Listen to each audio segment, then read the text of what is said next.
More former security aides of ex-Congressman Zaldico have now recanted their testimony.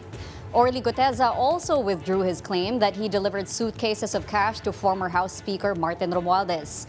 For the details, we have mobile journalist Amy Atienza. Amy, can you give us the details on Guteza's recantation and what is he saying that is the actual story now?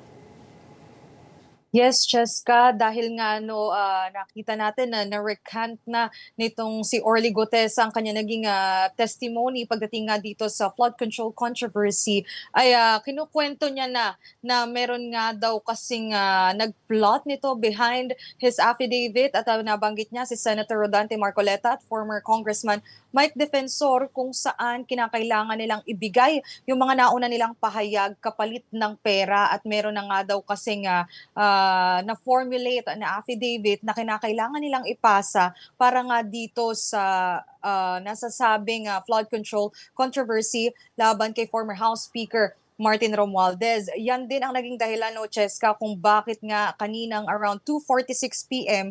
ay nag-file na ng supplemental counter affidavit itong kampo ni Romualdez sa Office of the Ombudsman para nga maipakita na wala nga raw kinalaman itong si Romualdez pagdating doon sa mga budget insertion sa flood control scandal. At naging malaking patunay nga daw ito at mas naging maayos yung magiging depensa ng kampo ni Romualdez dahil hindi lamang yung naging pahayag ni Gutesa ang na-withdraw, kundi meron din silang isusumite na sworn statements galing sa 25 other former aides ni former Representative Zaldico. So yun yung inaantabayanan natin pagdating nga sa bahagi naman ng Office of the Ombudsman kung saan sinabi nila na kahit nga may withdrawal or recantation nitong statement and testimony ni Orly Gutesa ay magpapatuloy pa rin ang kanilang investigasyon lalo na dahil meron pa namang 28 other witnesses na pwedeng mag-testify para nga sa kasong ito. Cheska? Amy, he named Senator Rodante Marcoleta and former Congressman Mike Defensor. Have you heard anything from the camps of either of the two?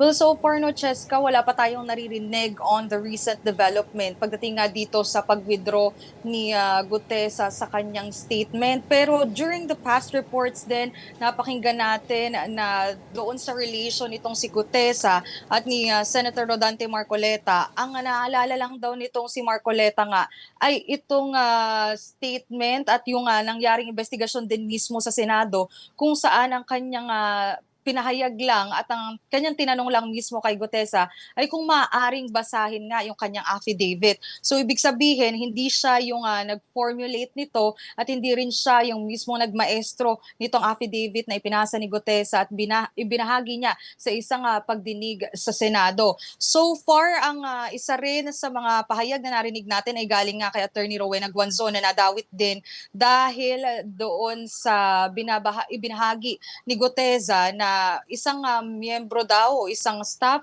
mula sa office ni Senator Rodante Marcoleta ang nagbigay sa kanya ng contact kay Attorney Rowena Guanzon para nga ibahin ang kanyang testimony. Pero the recent development din pagdating nga dito ay hindi naman na daw kinontak nitong si Gutesa, si Attorney Rowena Guanzon para nga sa change of his affidavit. At ang nasabi dyan ni Attorney Guanzon ay hindi nga daw, wala raw silang close relations at hindi nga daw siya affiliated sa isang quote-unquote low life na katulad ni Orly Gutesa. All right, thank you for those updates, mobile journalist Amy Atienza.